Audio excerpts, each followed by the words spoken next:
আমার প্রিয় ছাত্রছাত্রীবৃন্দ, কল্যাণী বিশ্ববিদ্যালয়ের অন্তর্গত বিভিন্ন কলেজে যে সমস্ত ছাত্রছাত্রী 5th সেমিস্টারে পড়াশোনা করছে এবং তোমাদের পলিটিক্যাল সায়েন্স অনার্স রয়েছে, তোমাদের জন্য এই ভিডিওটি। এর আগে পলিটিক্যাল সায়েন্সের সিসি 11 এবং 12 পেপারের সাজেশন আপলোড করেছি। তোমরা চাইলে নোটসগুলো সংগ্রহ করে নিতে পারো। পলিটিক্যাল সায়েন্স অনার্সের ডিএসসি 1B এবং 1A এই দুটো পেপারেরই সাজেশন আপলোড করছি।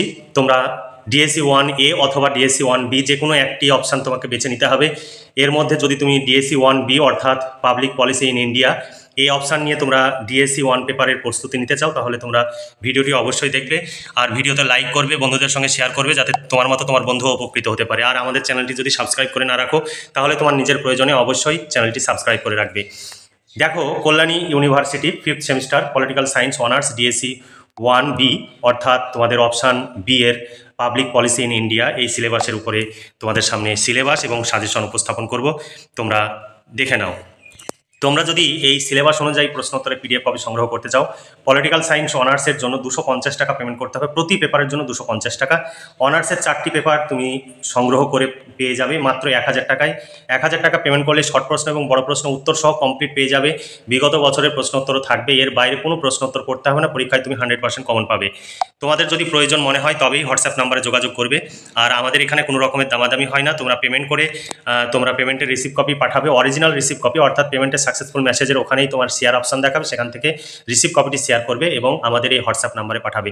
আমাদের কখনো কাউকে ফোন করা হয় না বা কাউকে মেসেজ করা হয় না নোটস নেওয়ার জন্য, কারণ এইভাবে যারা গ্রুপে অ্যাড করে নেয় এবং মেসেজ করে সেখানেই তোমাদের ভয়ের কারণ হতে পারে। কিন্তু আমাদের এখানে কোনো রকমের ভয়ের কারণ নেই। তোমরা পেমেন্ট করলে নোটস পাবে না এমন হবে না। অরিজিনাল পেমেন্ট করবে, পেমেন্টের অরিজিনাল রিসিভ কপিটি পাঠাবে এবং বিষয়টা লিখে দিবে, তুমি নোটস পেয়ে যাবে। কোনো চিন্তার কোনো কারণ নেই। দেখো সিলেবাস, ইউনিট 1 জননীতি, জননীতির অর্থ, সুযোগ এবং গুরুত্ব, উত্থান। তারপরে 2 নম্বরে রয়েছে ইউনিট 2-এ নীতিগত সিদ্ধান্ত গ্রহণের মডেল।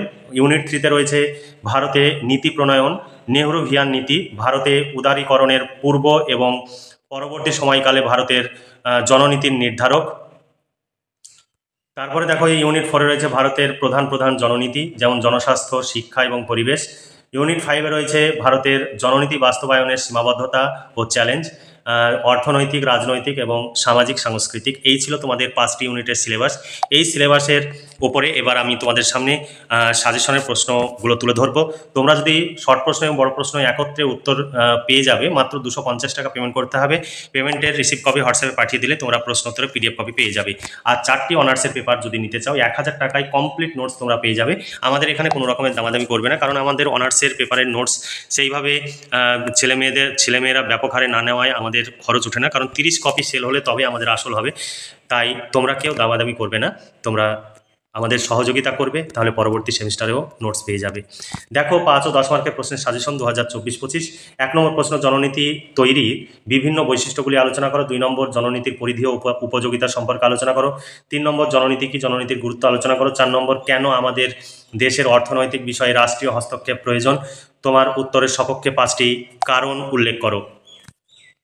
তারপরে দেখো পলিসি সায়েন্সের প্রকৃতি ও পরিধি বিশ্লেষণ করো। 6 নম্বর, জননীতি বলতে কি বোঝো, জননীতির রূপায়ণের বিভিন্ন কারণগুলি ব্যাখ্যা করো।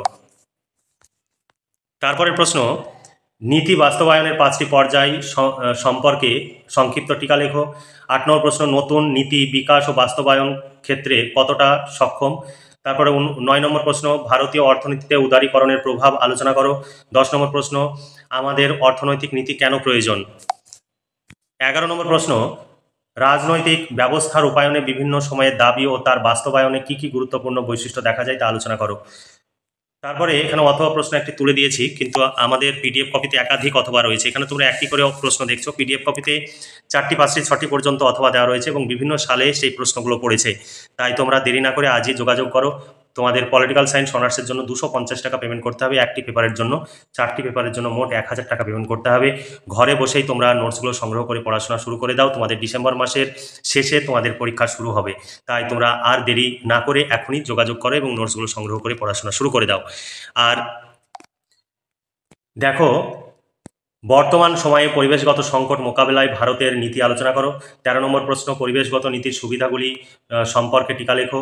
14 নম্বর প্রশ্ন, কিভাবে পরিবেশগত ইনপুটগুলি লোকনীতির ধারণাকে প্রভাবিত করে। লোকনীতি জননীতি একই জিনিস। তারপরে প্রশ্ন 15 নম্বর প্রশ্ন, ভারতের 2021 সালের স্বাস্থ্য বিষয়ে একটি আলোচনা করো। 16 নম্বর প্রশ্ন, ভারতের রাজনৈতিক নীতি সম্পর্কে বিস্তারিত আলোচনা করো। 17 নম্বর প্রশ্ন, ভারতের নীতি নির্ধারণে সংসদের ভূমিকা কী। 18 নম্বর প্রশ্ন, নীতি বাস্তবায়নের যৌক্তিক মডেল আলোচনা করো। 19 নম্বর প্রশ্ন, জননীতি প্রণয়নে ব্যবস্থা জ্ঞাপক বিশ্লেষণ বা ব্ল্যাক বক্স মডেল আলোচনা করো। 20 নম্বর প্রশ্ন, নীতি প্রণয়নে প্রাতিষ্ঠানিক দৃষ্টিভঙ্গি সংক্ষেপে আলোচনা করো। 21 নম্বর প্রশ্ন, নতুন শিক্ষানীতি 2020 সম্পর্কে আলোচনা করো। NEP 2020 জাতীয় শিক্ষানীতি, যে শিক্ষানীতি অনুযায়ী তোমরা পড়াশোনা করছো সেই শিক্ষানীতি সম্পর্কে আলোচনা করতে হবে। তারপরে দেখো 22 নম্বর প্রশ্ন, বর্তমান পরিস্থিতির পরিপ্রেক্ষিতে জাতীয় জনস্বাস্থ্য নীতি বিশ্লেষণ করো। 23 নম্বর প্রশ্ন, ভারতের শিক্ষা জননীতি সম্পর্কে বিস্তারিত আলোচনা করো। 24 নম্বর প্রশ্ন, ভারতের সামাজিক সাংস্কৃতিক নীতি সম্পর্কে বিস্তারিত আলোচনা করো। তোমরা নোটস সংগ্রহ করতে চাইলে আজই নিচে দেওয়া হোয়াটসঅ্যাপ নাম্বারে যোগাযোগ করো এবং নোটসগুলো সংগ্রহ করো। আমাদের কাছে নোটস সংগ্রহ করলে তোমাদের অর্থ এবং সময় সাশ্রয় হবে।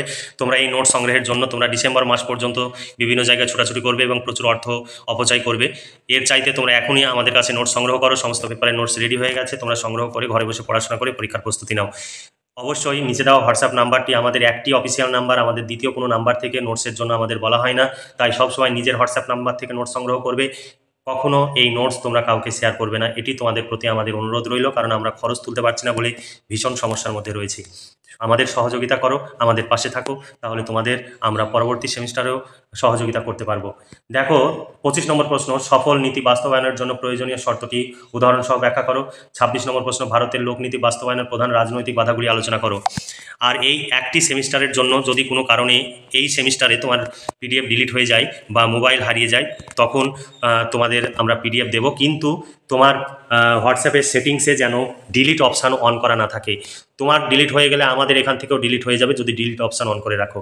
তাই কখনোই আমাদের কাছে PDF সংগ্রহ করলে হোয়াটসঅ্যাপের ডিলিট যে অপশানটি অন করা যদি থাকে সেটি অফ করে তারপরে নোট সংগ্রহ করবে।